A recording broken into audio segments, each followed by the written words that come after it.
It's one thing to downplay and ignore the harms of lockdowns when it comes to older populations and the general public. It's another thing to ignore and downplay them when you're talking about the harms of lockdowns for children and youth. I would go so far as to say it is extremely unethical. Look, in high-risk persons, older categories, obviously they are at high risk of the virus. So one talks about the trade-off of the lockdown measures versus them getting the virus and getting seriously ill from it. Children, we know they are just generally not at high risk of having serious outcomes from the virus. That's not me talking. That's top pediatricians across this country. I've spoken to them. I've interviewed them. They've signed open letters. Sick Kids Hospital saying similar things. Basically, and doctors have said this exact line, is that influenza is more serious in children than coronaviruses, they have learned.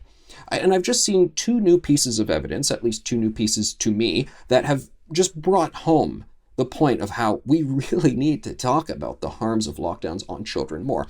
One of them is an academic paper that I'm only just seeing right now. It's from June 2020. I just read it the other week, and I'm surprised it hasn't gotten more coverage, but I've seen various medical professionals have actually been tweeting about it, talking about it, which talks about the long-term damage to the normal development of the ears from wearing masks for many hours per day. Really interesting stuff. Why aren't parents talking about that more? Why aren't public health officials acknowledging that more? The other one I saw, a viral immunologist in Canada at the University of Guelph who studies the coronavirus on a viral level. He has said, and he's not the first one to say this, a number of other officials and experts have said this, that keeping children under lockdown so much, in quarantine, not letting them just interact with their natural environment as much as they would normally be doing, is actually going to stand a risk of harming their immune system, develop allergies, asthma, and even autoimmune diseases later in life because they're not having a natural exposure to the microbial atmosphere out there. Lots of technical details in there, but that's the general gist of it.